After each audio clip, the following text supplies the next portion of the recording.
Douglas Cartland, you say? The name sounds familiar to me. Yes, Mr. Jones. We had dealings with him before. He kidnapped Heather Mason and brought her to Claudia Wolf and Atla. Nowadays we also know why. Anyway, you two are among my best field operatives, and it's definitely too dangerous for you to return to your everyday lives. So I suppose I'm not going to move into one of my other mansions with my mother and the others? No, but we have a little flat in our basement for these cases. It's a little less luxurious than what you're accustomed to, Miss Croft, but it would be the best for you and Miss Archer to move in for the time being. None of our enemies will find you there. It's all right, Mr. Jones. And I want Agent Goodman to live there too. I forgot. Where is he at the moment? In Greece, trying to find the tomb of Tehocan, but it would not surprise me if he was enjoying himself in an exotic brothel instead.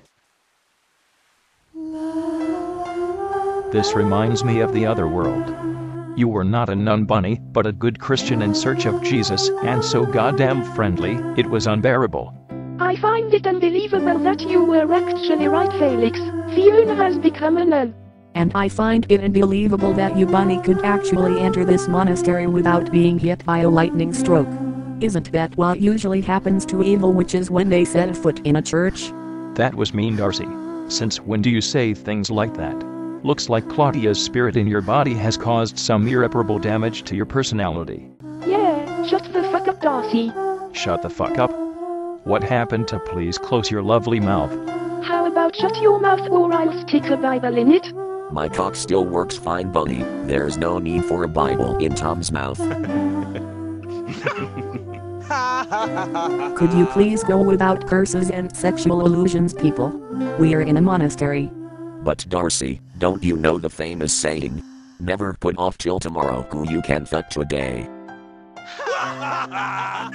Honestly, Darcy, since when are you so fucking holy? As I said, the irreparable damage caused by Claudia's spirit. Claudia is indeed an angel, but the angel of darkness. Or am I mistaking her for someone else now? Shut up. Where is Fiona? There they are. I can see them through the big windows of the church. Lara Croft and the other bitch are not with them, but never mind. Less trouble for me. I could help you. You? Who are you? Have you been spying on me? Let's just say, I wishing well fulfilled my wish to find you. I've heard a lot about you, Miss Natla, straight from your own brother, Quilipek. What? How do you know of Quilipek? What about him? Has he awoken? He has. And one of the first stories he told was about your incomparable power. Quilipek is walking among us. So that stupid transvestite was unable to stop our enemies from finding his tomb. I always figured him for an imbecile, but fortunately it doesn't run in his family. His twin sister is a genius in comparison to him. How about letting me become your ally? Maybe we could send that ugly robot back to where he belongs. And why should I need you for that? You're only distracting me. You have to be intelligent to attract my attention, yet I'm sure you don't even know what's the difference between transvestism, travesty, transsexuality, and Alfred Ashford. Is that actually common knowledge? No, that's why I don't hire people who possess nothing but common knowledge. And do you know how to create a black hole on Earth? Just as I thought. And the answer is so simple. You only need to know 2 basic rules of gravity and make use of them. First, when a buttered bread falls down, it always lands on the buttered side. Second, a cat always lands on its feet. Now if you tie a buttered bread with the buttered side above on the back of a cat and toss both in the air, the bread and the cat will start to rotate so violently it will rip a hole in the structure of space-time. And there you have your black hole. And what will land first in the end, the bread or the cat? That's not the point. They will be sucked into the black hole immediately. Nature knows interesting ways to solve its problems. Anyway, you didn't pass the test, and Alfred Ashford already showed me what happens if I hire idiots, so get lost. Test me in another way. As I take it you can't just walk in there because your enemies would recognize you. Why don't you send me in instead? Tell me what to prevent them from doing, and I'm your man. You're determined, I'll give you that, but are you also able to fulfill my tasks? We'll see about that. What a terrible deja vu. What's wrong, Chris? This hall looks exactly like the one from that mansion where Jill, Rebecca, Richard, Barry and I had to fight for our survival. Do you think the other rooms will look the same too? What's going on here? Perhaps it's just a coincidence. I stopped believing in coincidences a long time ago, Claire. Who's that?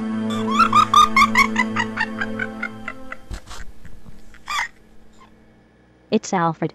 He's transvestiting as his sister again. Transvestiting? What kind of word is that, Claire? You know what I mean. That's Alfred, not Alexia. Oh, you know my name. And I know yours too. Chris and Claire Redfield, Chevan Omar and Karen Gordansky, isn't it? See? Of course it's Alfred. Alexia could not know our names because she never met us before, but maybe he's become so delusional he actually believes that he really is his deceased sister. But that doesn't explain how he knows Gordansky's name too. Excuse me? She's a famous reporter. Relax. You can't imagine for how long I haven't played hide and seek anymore. Would you care to play along? I'll just hide somewhere in this huge building and you try to find me. Alright? I'm off. A hopeless case. Alexia? Alfred, where do you come from? You just disappeared through the door over there. What are you babbling about? By the way, have you seen my sister? We let her out 20 minutes ago, but we can't find her. What? Does that mean there actually is an Alexia?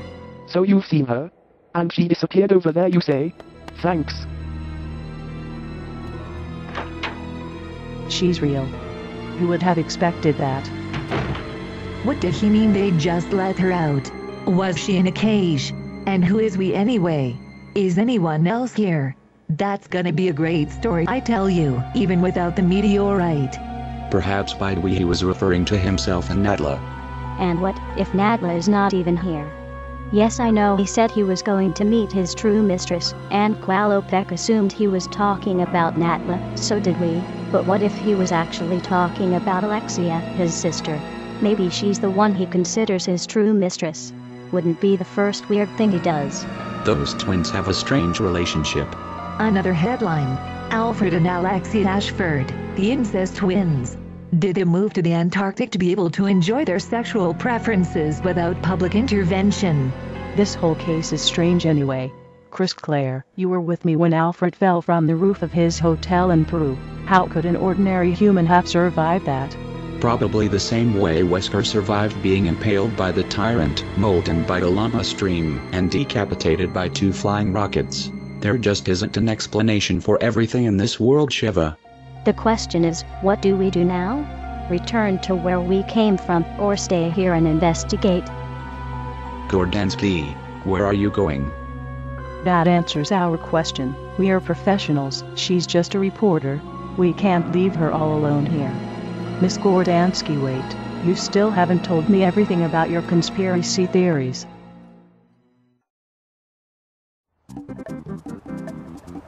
Sorry for making you wait, but I had to change my clothes. You can't run around in our monastery with your arms and legs exposed. I see. The Midas Monastery is a cool monastery.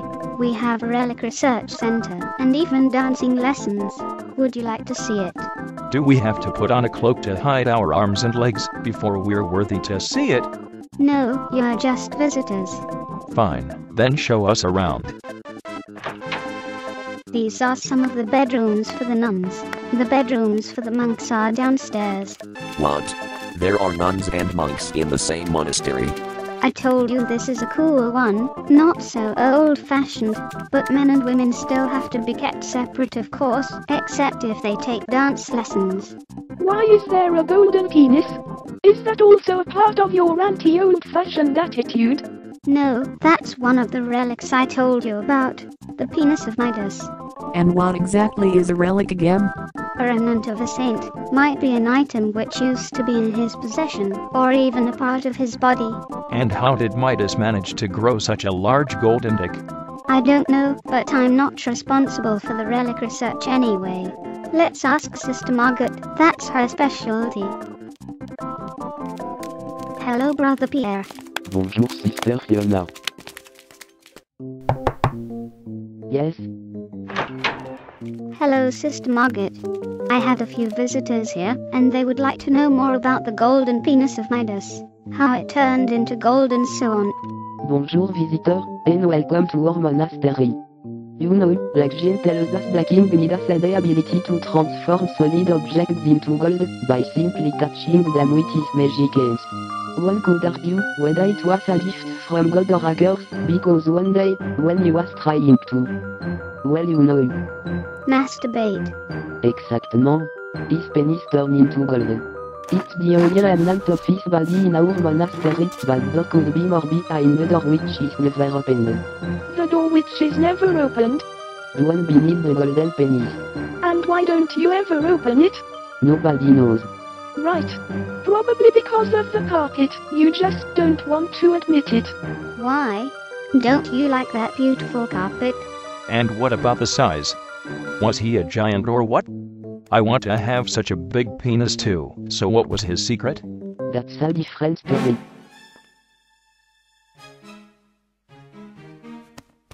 Was that in gay?